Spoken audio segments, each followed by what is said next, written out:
Şokta önce bir şaşkınlık oluyor. Yani daha ne olduğunu bile anlayamıyorlar.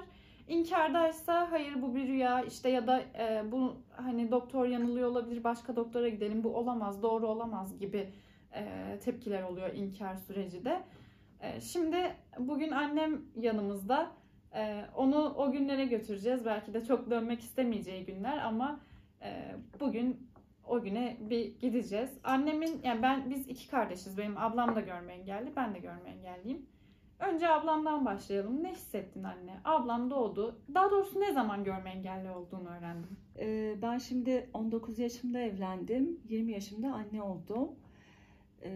Ve hayatımda daha önce hiç görme engelli gerçek hayatta görmemiştim. Tuğba doğdu. Yani Ayşe'nin ablası.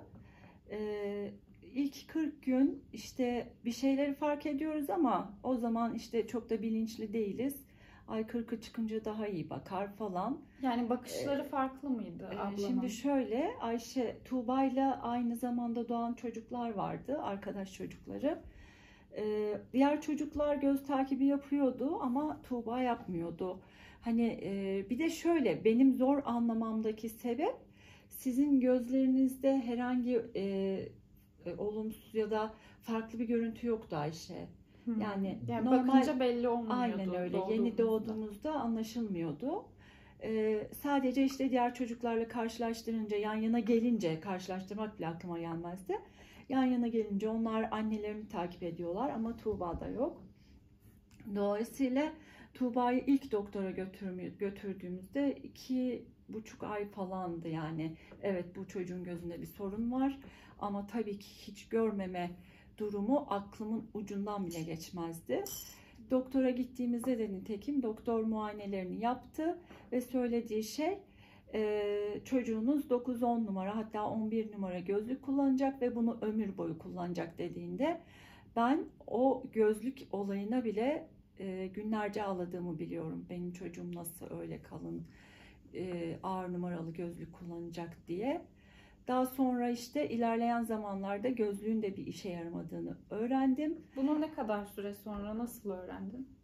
Bunu da yani çok uzun sürmedi aslında Ayşe. Yani 1 yaşına kadar zaten ilk öğrendiğimizde görme problemi olduğunda sizin dediğiniz gibi o yaşadığım şok muydu, inkar mıydı adını ben de bilmiyorum.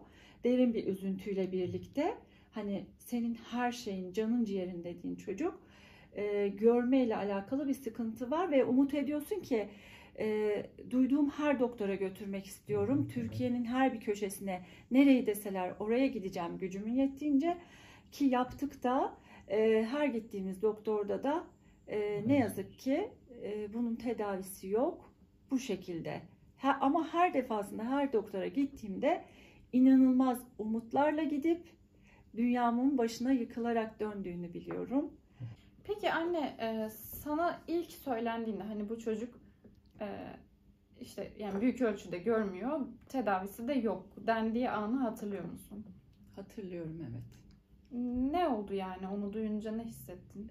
Şimdi benim şöyle Ayşe, yani ilk önce az gördüğünü düşündük. Daha sonra yani sadece ışık algısının olduğunu ama herhangi bir görmenin bir işe yaramayacağını öğrendiğimde yani diyorum ya çok çok üzüldüm. Günlerce ağladığımı biliyorum. Ve ben o anda şöyle diyeyim, yani ikinizde de ayrı ayrı duygular yaşadım. Tuğba'yı anlatıyorum. Tamam, Tuğba'yı öğrendiğimde işte görmeyecek, hayatını bu şekilde devam ettirecek dendiğinde ben kafamın içinde binlerce sorunun döndüğünü hatırlıyorum.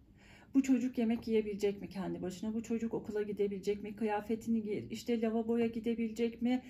Çorabını, her şey, yani aklıma binlerce soru geldi ve ne yapacağımı bilmez bir şekilde, cevabını bulamaz işte bir halde. Yani. Aynen öyle ve beni bu anlamda yönlendirecek, destek olacak o aşamada hiç kimse yoktu. Çünkü ailede de böyle bir şey yok, çevremde de yok. Gittiğim doktorlarda göz doktoru olduğu için onlar da bilgilendirmiyor.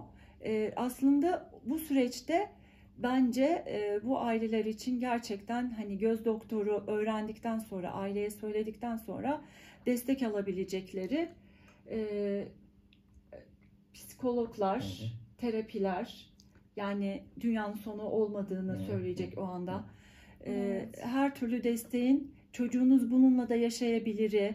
Yani çünkü dünyanın sonu değilmiş. O anda öyle sandım. Evet.